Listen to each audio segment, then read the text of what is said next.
Bismillahirrahmanirrahim.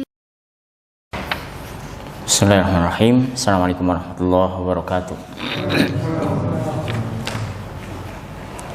Alhamdulillah, salatu wassalamu ala rasulillah wa ala alihi wa sahbihi wa mawala. Asyhadu an la ilaha illallah wahdahu la syarikalah wa asyhadu anna muhammadan abduhu wa rasuluh. Subhanaka la ilma lana illa ma 'allamtana innaka antal alimul hakim. Allahumma alimna ma yanfa'una wa anfa'na bima 'allamtana. Allahumma inna nas'aluka fahman nabiyyin wa hifdzal mursalin wa ilhamal malaikatikal muqarrabin wa ibadati awliyaikal mukhlasin. Allahumma inna nas'aluka ilman nafi'a wa rizqan thayyiba wa amalan mutaqabbala.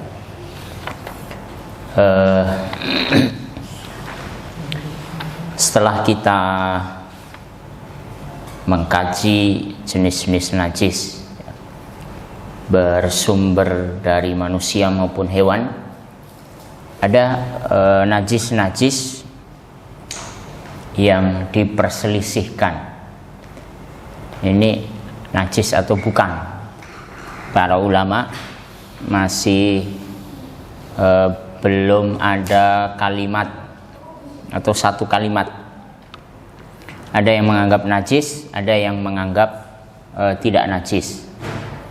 Nah, ini karena dalilnya tidak tegas, atau di dalam istilah para ulama hukum itu dengan istilah dalilnya adalah dhonni, bukan qat'iyud dalalah, tapi dhanniyud dalalah. Dalil-dalil apa itu dhonni? Dalil yang bisa diinterpretasikan dengan dua bahkan lebih kesimpulan hukumnya. Misalnya satu pendapat bahwa ini dalil bisa haram atau ini bahkan bisa mubah gitu. Atau ini hukumnya najis atau tidak, atau suci. Ini karena pemahaman dalilnya memang banyak kontradiksi antara satu dalil dengan dalil yang lain, atau tidak hanya satu sumber dan bisa dimaknai dengan banyak pemahaman. Najis-najis ini antara lain nanti ada beberapa yang tentu tidak banyak, karena najis-najis yang sudah disebutkan itu sebagian besarnya adalah mutafaq, kesepakatan ulama. Di antara yang diperselisihkan adalah kenajisan khamar misalnya. Khamar itu najis atau tidak, itu ulama masih memperdebatkan. Menajiskan karena nyatanya bahwa Quran menyebutkan bahwa khamar itu bagian dari perbuatan setan, gitu kan. Awalnya misalnya surah Al-Baqarah 219, mereka bertanya, yas'alunaka 'anil khamri wal maisir qul fihima itsmun kabir. Di dalam khamar dan judi itu ada dosa yang besar. Wa manafi'u linnas wa itsmuhuma akbaru min fihima. Sementara ada manfaat bagi manusia. Wa itsmuhuma, dan dosa keduanya, khamar dan judi tadi, akbar min naf'ihima. Dalil ini tidak tegas, karena memang ini awal-awal khamar masih belum diharamkan secara mutlak. Jadi dulu orang minum dikasih pilihan, ada manfaat dan ada mudaratnya, tapi mudaratnya lebih besar, dosanya lebih besar daripada manfaatnya. Kalau orang yang cerdas harusnya ini sindiran bahwa khamar itu harus ditinggalkan karena dosanya lebih besar. Tapi ada yang bebal itunya, pemikirannya Oh berarti masih ada manfaatnya, ya sudah nggak apa-apa. Nah, kemudian ada orang yang sampai para sahabat itu masih mabuk, bahkan dalam sholat.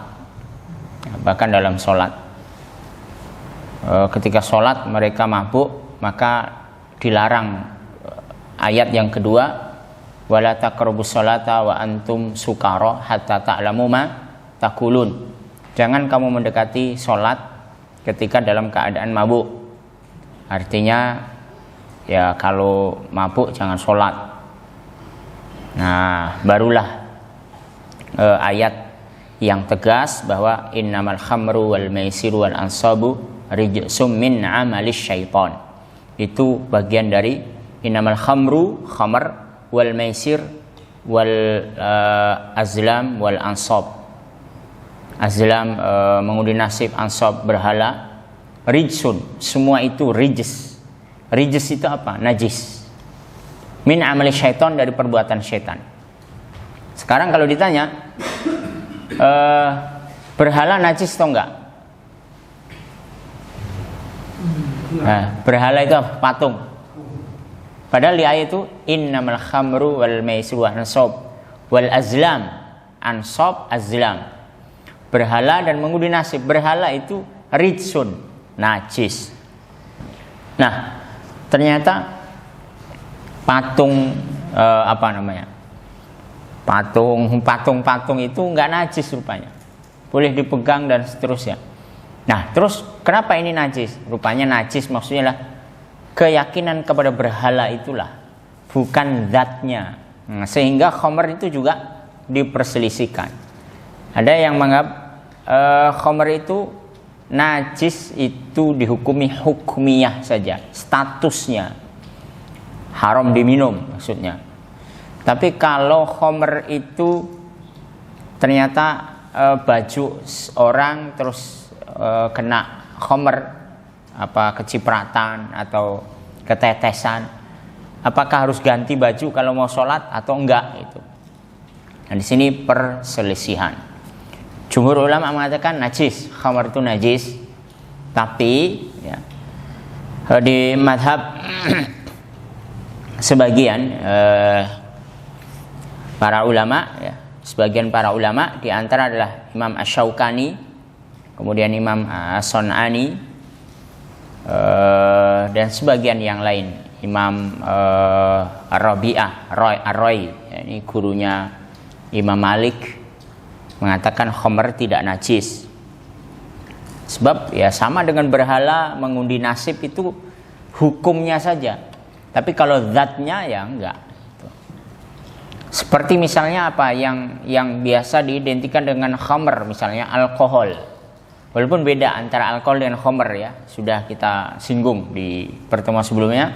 Alkohol itu kalau dia diidentikan dengan khamr, ada loh alkohol yang untuk minyak wangi, ya kan? Apakah kalau minyak wangi ada alkoholnya terus jadi najis gitu? Ternyata sebagian tidak menganggap itu najis. Boleh alkohol yang diharamkan untuk dikonsumsi. Ada alkohol yang bahkan untuk bius kan, boleh dipakai. Untuk apa lagi? Hand sanitizer. Itu alkohol kan? Dulu perdebatan alkohol najis atau enggak. Rupanya kita justru memakai pendapat yang minoritas ini. Yang mayoritasnya menganggap khamr itu najis. Tapi kalau bicara alkohol ternyata kita menganggap itu tidak najis secara ain. Ini berkaitan dengan yang kalau alkohol dianggap sebagai khamr, sekalipun alkohol itu bukan khamr, ya, sekalipun alkohol bukan khamr.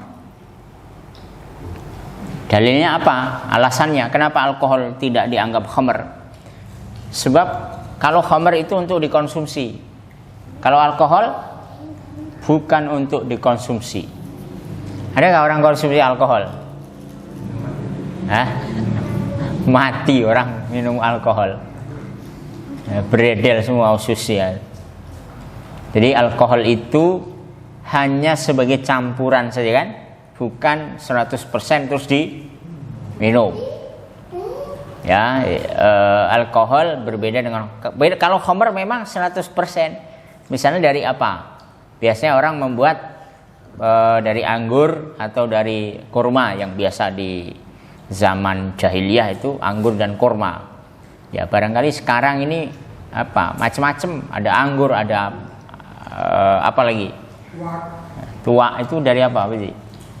Dari Nira. Nira. Itu apa itu?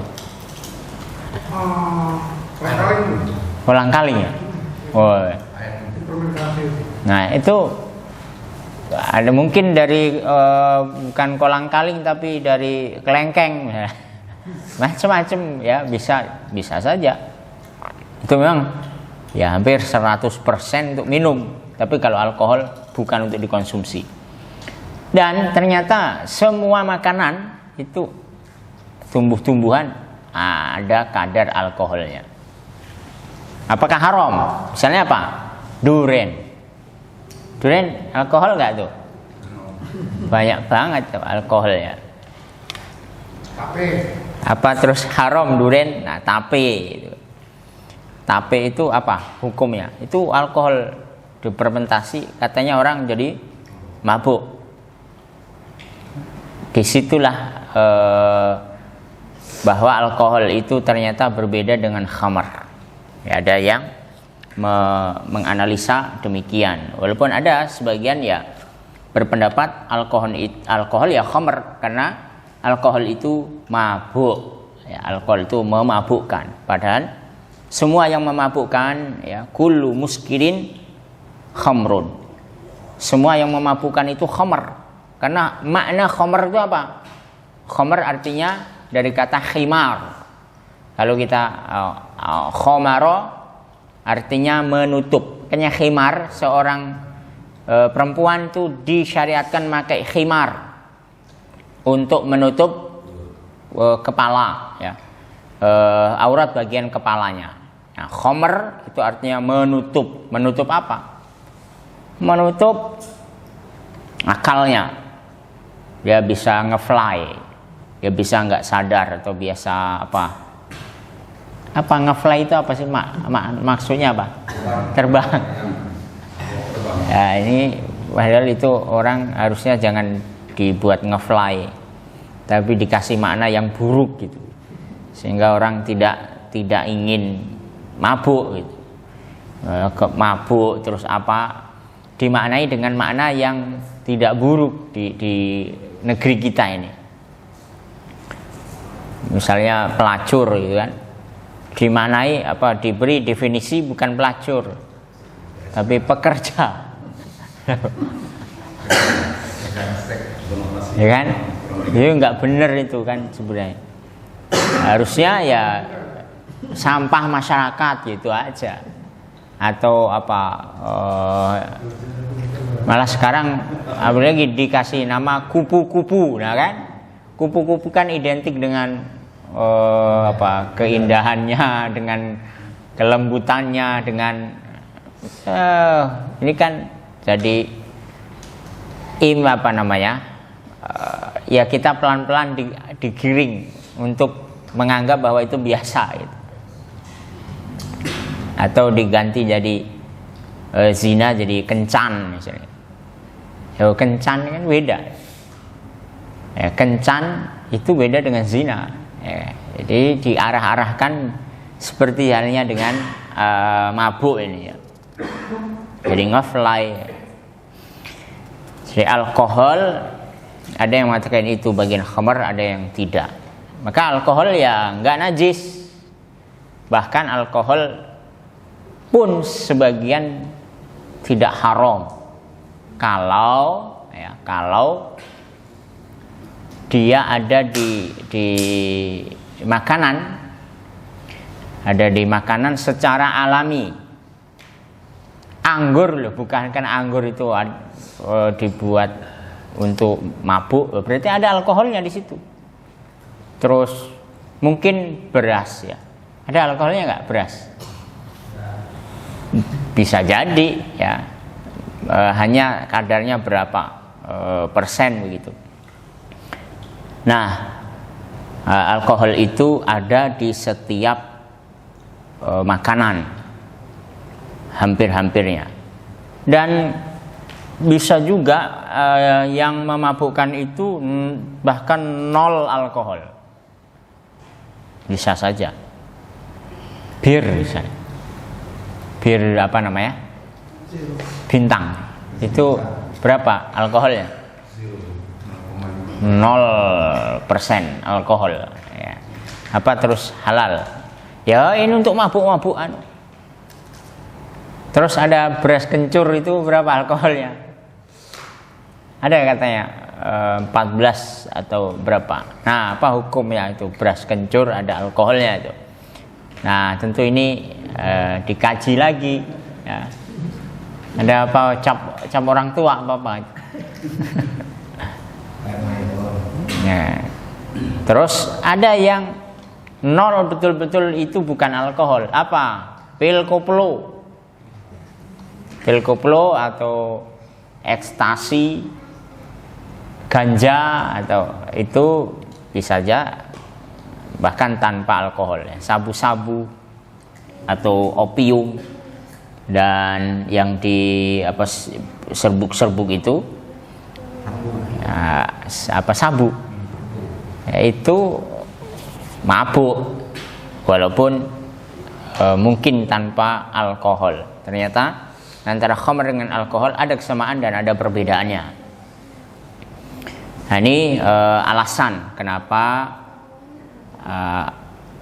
khamr itu diperselisihkan kenajisannya. Kemudian ada yang lain lagi adalah air mani. Air mani ini juga diperselisihkan antara mazhab jumhur ulama ya dengan kalangan Syafi'iyah. Mazhab Syafi'i menganggap air mani tidak najis. Jumhur ulama menganggap najis. Dalilnya innama yuksalu sawbu min khamsin. Kata Nabi SAW bahwa baju harus dicuci kalau kena 5. Minal ghaid wal baul wal qai wal dam wal mani. Kencing, kotoran ya, kotoran, kencing, kemudian muntah, darah dan air mani.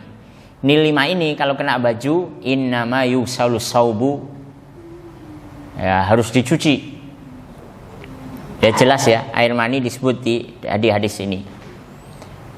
Dan gampangnya bahwa semua yang keluar dari 2 jalan, kubul dan dubur, itu bisa atau dihukumi dengan tidak suci, baik hadas maupun najis.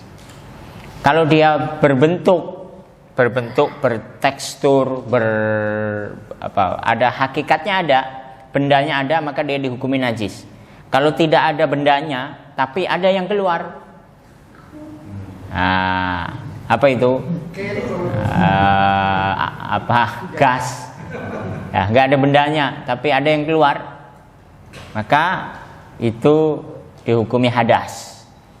Jadi 2 ini termasuk misalnya keluar apa? Kelereng misalnya kan.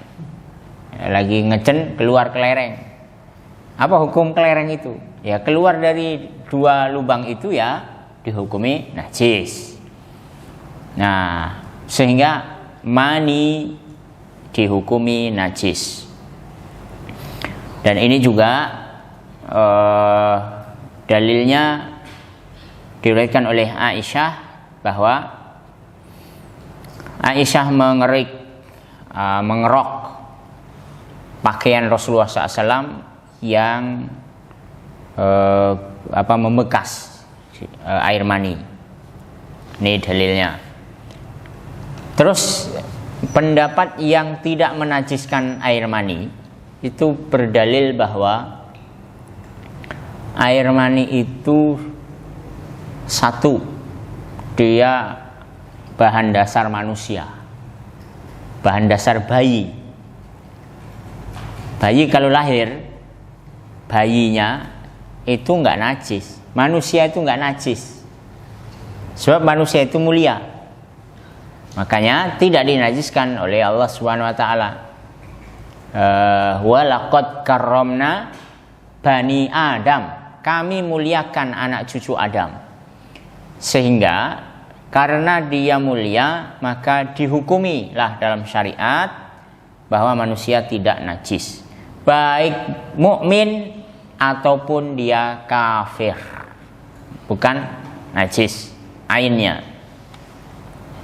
Ini sudah dibahas ya, pertemuan pembahasan tentang najis manusia ya, yang sumbernya manusia.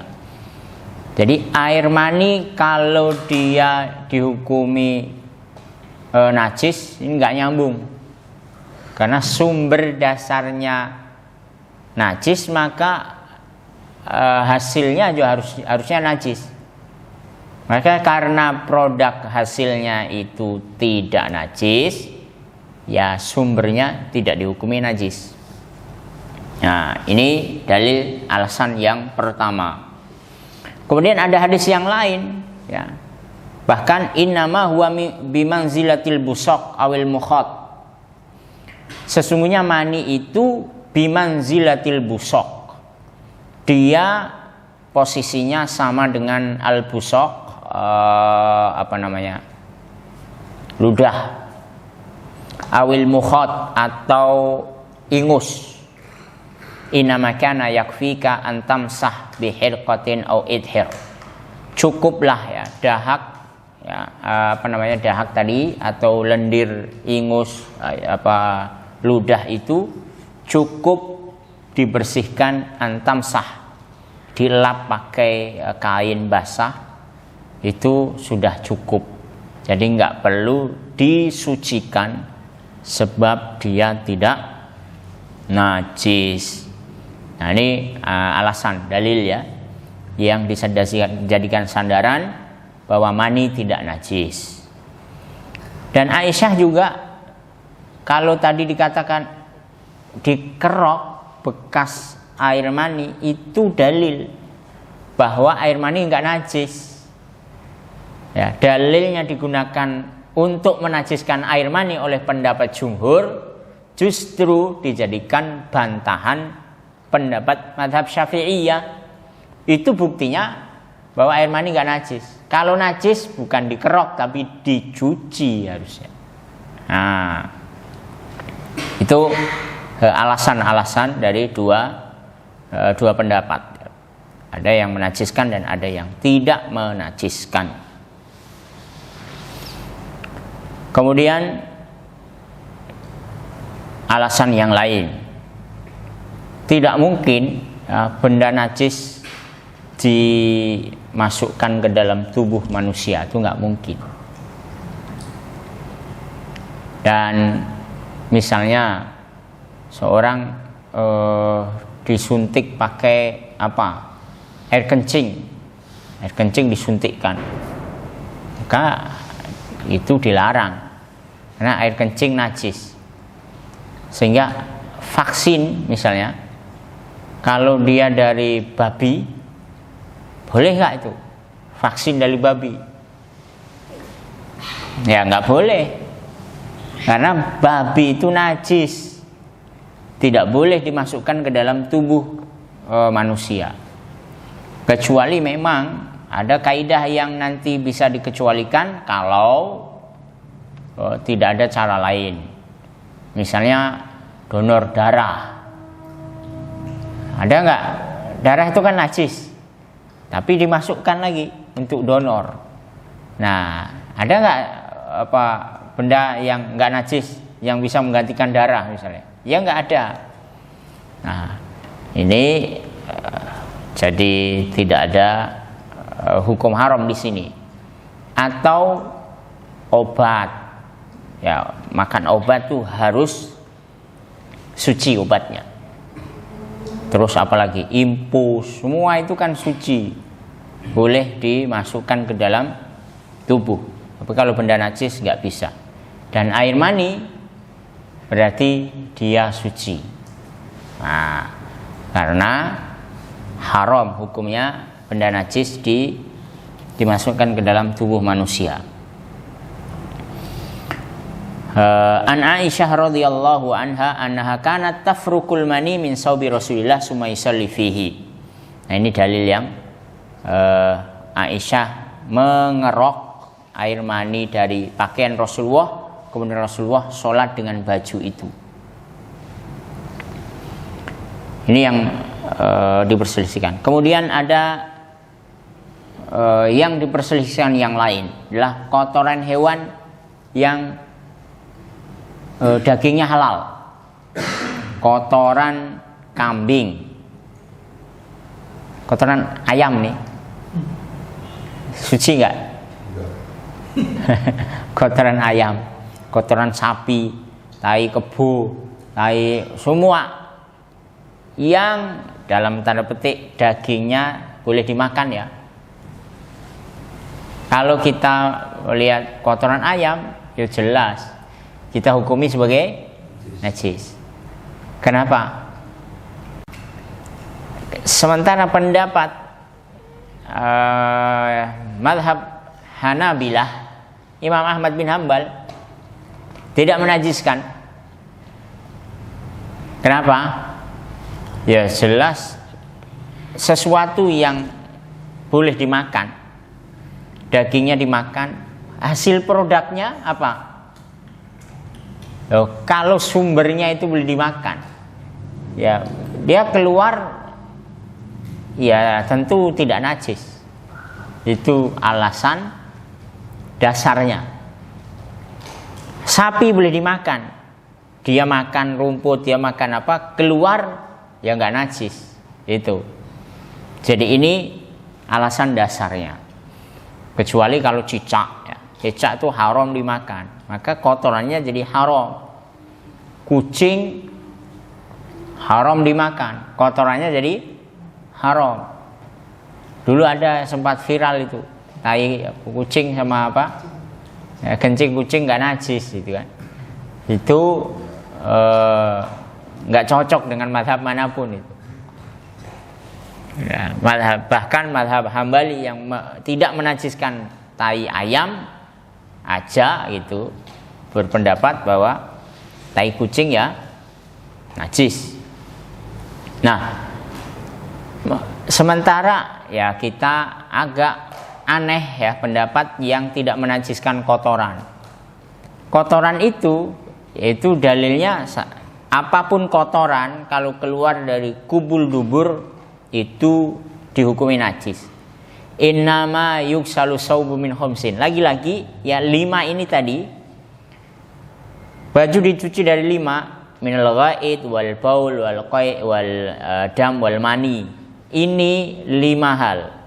Kotoran, kencing, muntah, darah dan mani ini dihukumi najis secara tegas oleh Nabi.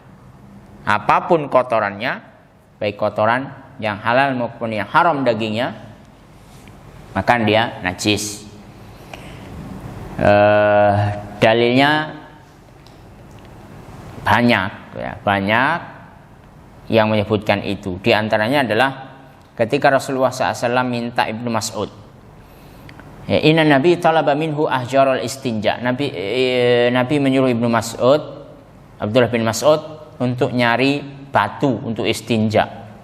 Fa'ata bihajarain wa warathah. Cari-cari dapat 2 batu dan satunya itu kotoran. Kotoran mungkin apa ya? Kotoran kambing kali ya, yang mirip batu. Fa akhadal hajarain wa rama birrautha. 2 batu diambil, yang satu kotoran kering tadi dibuang. Wa qala hadza riksun, ini najis. Itu alasannya. Semua yang keluar dari 2 lubang binatang atau manusia semuanya najis. Yang tidak menajiskan punya dalil.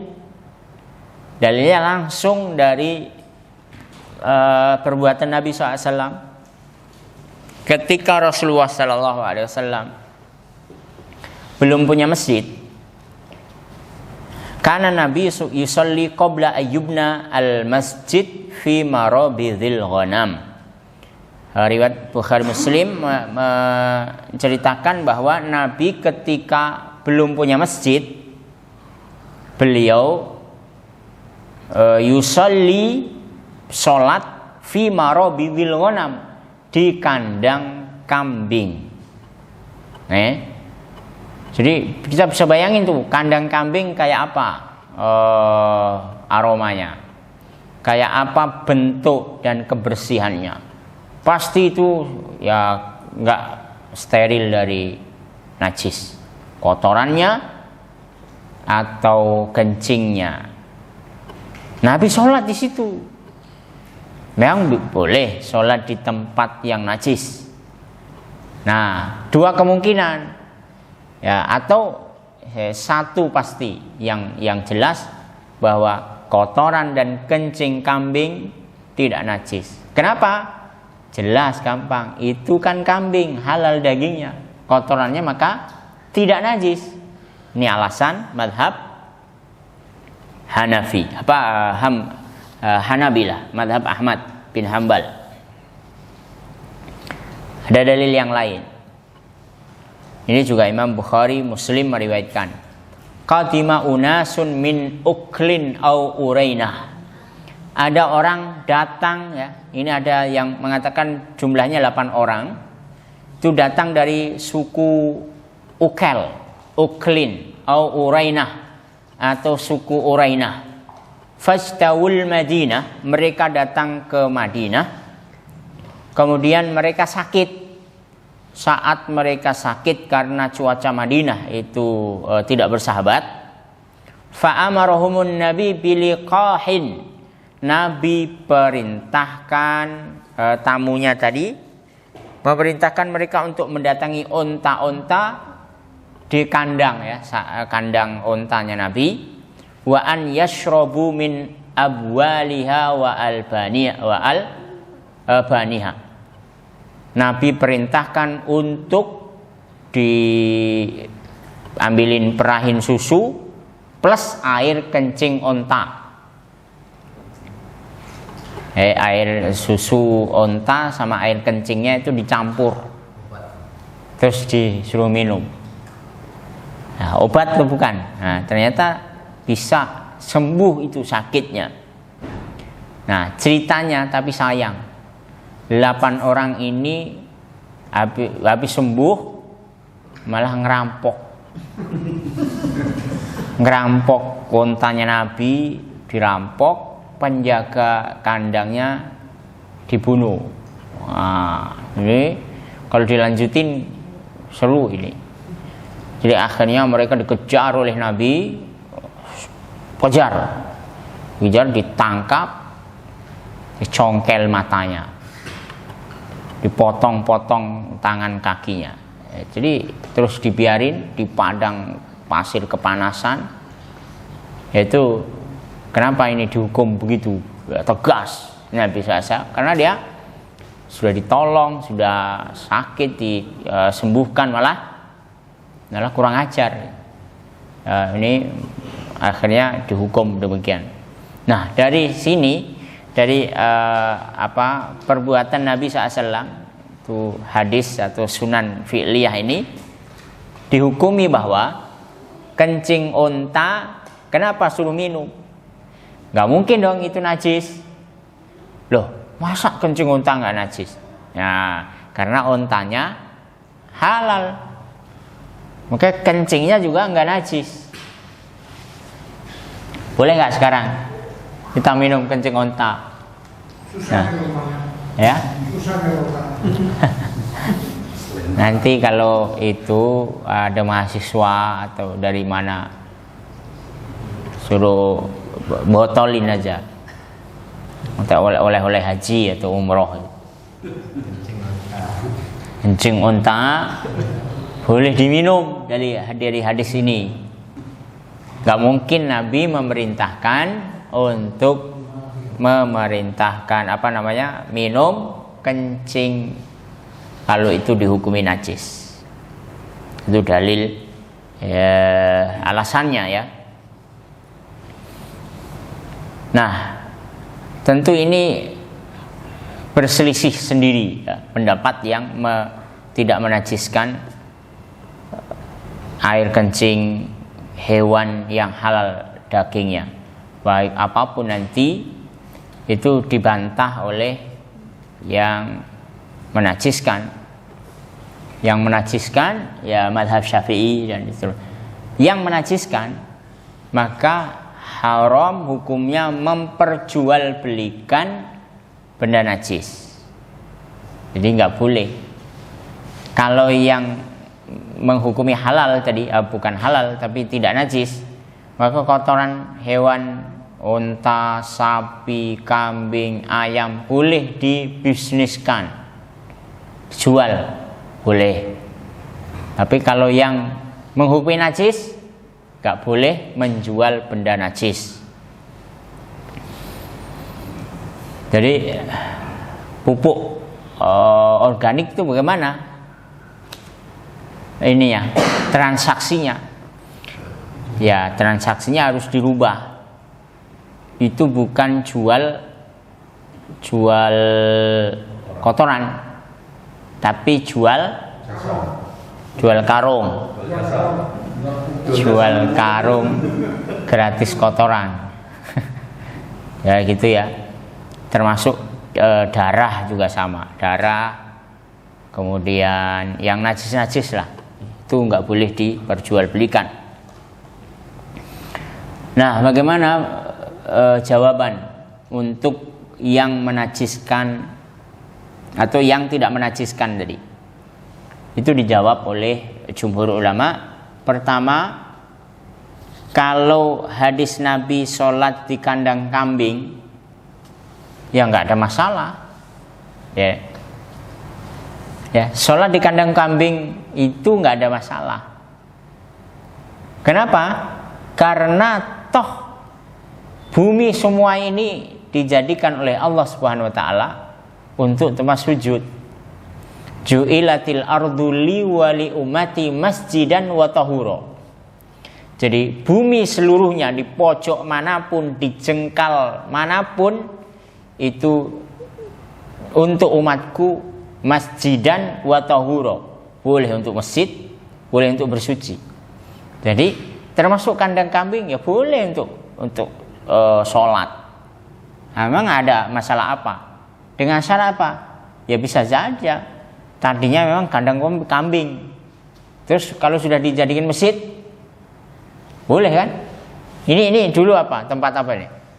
Bisa jadi tempat sampah, bisa jadi orang mungkin bahkan ini dulu mungkin WC juga. Misalnya ini belakang tuh samping kanan kiri diperluas. Tadinya kan mungkin toilet. Terus ini dulu saya sholat di sini loh. Ini dulu toilet. Nah, bisa saja. Dulu memang kandang kambing, sudah dialih fungsi jadi tempat sholat, kan boleh. Nah, ini jawaban untuk kenapa Nabi sholat di kandang kambing. Artinya sudah nggak ada kambingnya lagi, barangkali sudah dialih fungsikan, tidak lagi jadi kambing. Bukan berarti sholat sama kambing, bukan. Itu jawabannya. Jadi kotoran dan kencing kambing najis. Jadi dalil ini tidak bisa dijadikan alasan bahwa kencing dan kotoran kambing tidak najis. Terus bagaimana itu tadi? Kalau minum kencing onta, apa jawabannya? Loh, kan Nabi itu ya suka-suka, mau suruh makan apa aja boleh. Namanya Nabi yuk. Ya, Nabi itu punya hak khusus dalam syariat. Apa kata Nabi begitu berarti itu jadi syariat, sehingga tidak bisa dihukumi secara general. Mungkin satu itu kasus khusus, boleh saja tidak bisa diamalkan. Kayak Nabi punya kekhususan Nabi itu wajib sholat tahajud, tidak untuk umatnya. Nabi itu haram hukumnya makan sedekah, umatnya enggak haram. Terus Nabi harus atau dibolehkan ya, boleh nikah melebihi 4. Itu khusus sebagaimana ini ya, barangkali ini hadis khusus untuk Nabi dan sekali-kalinya itulah terjadi. Dan itu sebagai obat pula ya kan begitu. Kemungkinan itu adalah kasus khusus, kemungkinan itu darurat, dan kemungkinan juga hukumnya kalau memang dulu zaman Nabi itu boleh minum, maka bisa jadi sekarang sudah nggak berlaku karena sudah dihapus hukumnya. Ini ya pendapat atau jawaban dari pendapat yang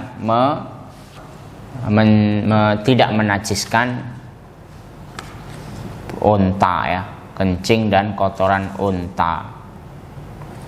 Ini pendapat Hambali, ada sebagian di madhab Hanafi juga.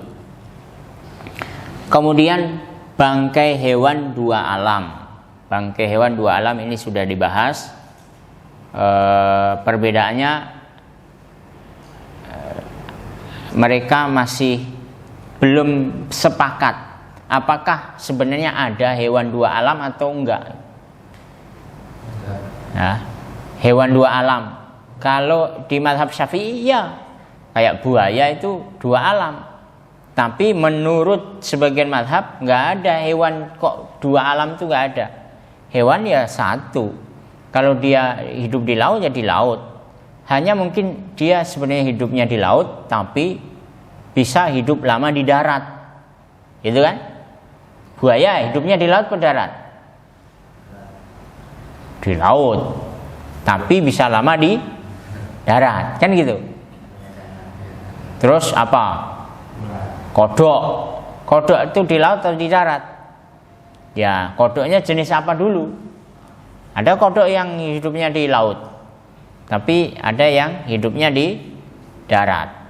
Nah, tergantung ini mana, jenis yang mana. Kalau dia seperti kepiting, rajungan, itu halal apa haram? Loh, kenapa kita menghalalkan rajungan padahal dia hidup di 2 alam? Kan bisa itu seminggu, 2 minggu mungkin di darat nggak mati juga itu. Coba kalau nggak percaya, beli yang masih hidup terus ditaruh di ember, berapa lama dia bisa bertahan hidup? Wah itu tapi kok dimakan juga. Nah ini hewan laut berarti. Kemudian ada yang lain seperti plasenta. Ya, plasenta itu apa? Ari-ari. Ari-ari itu najis pun enggak? Ada sebagian menajiskan karena itu keluar dari apa? Dari perut. Ya, sesuatu yang keluar dari perut ya najis. Sementara ada yang menghukumi suci karena itu bagian dari bayi. Dihukumi sama dengan bayi. Kemudian apa lagi? Nah ini yang muntah ya, termasuk apa? Muntah itu apakah najis atau tidak? Ini dasarnya ada yang Jumhur ulama menajiskan, sementara Ibnu Hazm dan Imam Asy-Syaukani mengatakan muntah tidak najis karena tidak menerima hadis ya Ammar innama yusallu sawbi min khamsin itu sebagai hadis sahih. Baik, barangkali ini yang kita bahas najis yang diperselisihkan. Cukup ya? Saya tutup dengan alhamdulillahirabbil alamin. Subhanakallahumma wa bihamdika asyhadu an la ilaha illa anta astaghfiruka wa atubu ilaik. Assalamualaikum warahmatullahi wabarakatuh. Waalaikumsalam.